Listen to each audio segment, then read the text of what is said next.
First of all, this is Bruce Friedman for That's Brooklyn.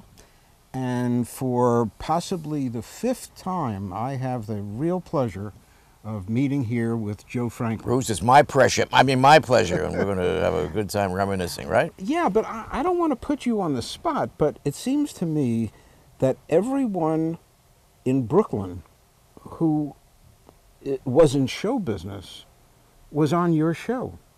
What I want to ask you, when you were doing your show years back, and you were putting on young talent that now have become the biggest stars in show business. Everyone. Who booked all the acts? That's a great question. I was my own booker. I know people, my audience at night was estimated at 12 million. Okay. I know people whose audience was, I know their audience was 12 people. And they had all kind of talent coordinators and assistant producers, assistant directors, and they did their booking. I did my own. And I never, ever in my whole life, Bruce, I never called up a person to be on my show. Everybody that was on my show ever always came to me, including U.S. presidents, including Charlie Chaplin and John Wayne and Cary Grant and Bing Crosby, Sinatra. They always came to me because they knew that I would treat them fairly, and they always had something to sell. Naturally, they didn't come on just because they liked me. They were selling a book or a movie or something. But the fact that I did my own booking. You're doing Bloomberg radio, right? Okay. But every time I come here, I feel like I'm watching the Joe Franklin TV show because you've got the guests sitting over there and you at the desk, and the only thing that's missing is the cameras. I would call it an in-depth live reality show. Okay. But you see, the name of our show is That's Brooklyn. That's the phone line. You read it fast. Hello?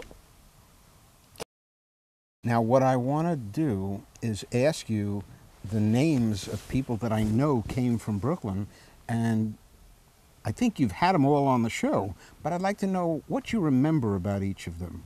Now, for example, Woody Allen. Well, I've been in several Woody Allen movies. You know, remember Broadway Danny Rose in Manhattan? I played the pivotal scene in Broadway Danny Rose. He's a genius. He's the modern-day Charlie Chaplin. He's in a Woody Allen movie, there's no script. He just tells you what the sequence, what the scene should be, gives you a rough idea of what the dialogue might be, but that's the only man in the world, except for Charlie Chaplin, I guess, where there's no script. So I can tell you that Woody Allen's one of my, I broke him in on TV. I had him on my TV show one day with Jack Warner of, the head of Warner Brothers. Warner Brothers, sure. And Jack Warner was on to show the world his Oscar that he had just won for My Fair Lady, producing My Fair Lady. And two things happened. Jack Warner was so impressed with a young man named Woody Allen, he signed him up to MC a press junket for a movie called The Great Race, with Tony Curtis and Jack Lemmon and Natalie Wood. And the second thing, when Jack Warner left my studio that day, he forgot his Oscar. So we had somebody had to chase him all the way 3 blocks away with the Oscar. Mr. Warner, you forgot your Oscar. So I got, but Woody Allen, of course, is #1 in my estimation. You know, if it turns out that there is a God, I don't think that he's evil. I think that the worst you can say about him is that basically he's an underachiever. After all, you know, there are worse things in life than death.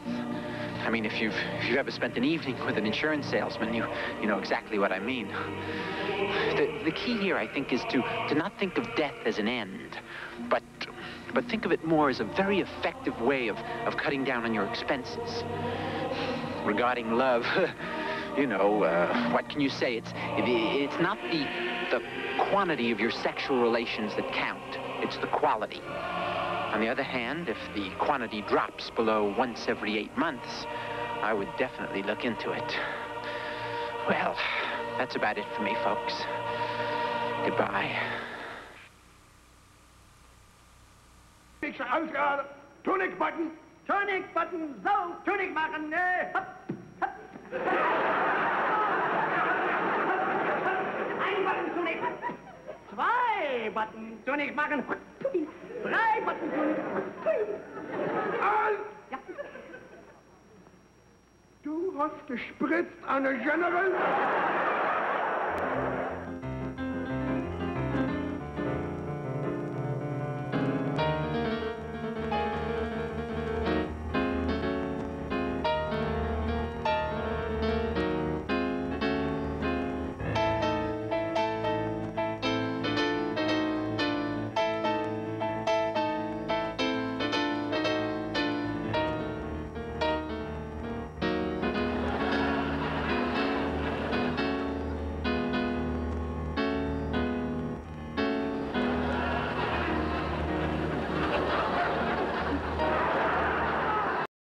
who were the triple play that worked for Sid Caesar that all came from Brooklyn?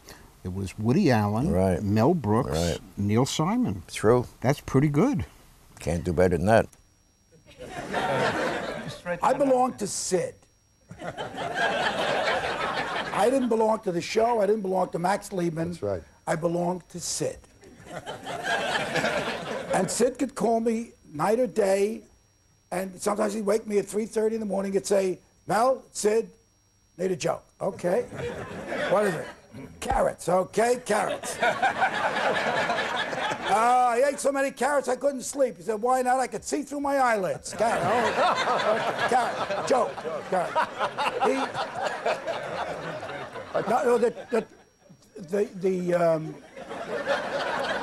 The truth was that Max Liebman was not exactly thrilled to have me around. When he saw me, he assessed my character and personality immediately. He was absolutely right. You know, he saw an arrogant, obnoxious little head who thought he knew everything and had patience for nothing but his own thoughts. We also became our own fan club. I mean, I think we all appreciated each other's humor so much. And I remember walking down the street with Mel Brooks, which always was, you knew something terrible was going to happen. You just knew it. One time, I remember, we're walking up on 57th Street near Carnegie Hall, and I see two nuns coming in this direction. And I go, oh, God, no. What is he going to say? He just keeps walking. As he got to the nuns, he said, you're out of the sketch. I think he might have been on my show the same day with Anne Bancroft. They might have met on my panel. It's very good. Oh, really? Her name then was Anne Italiano, and she worked in Macy's.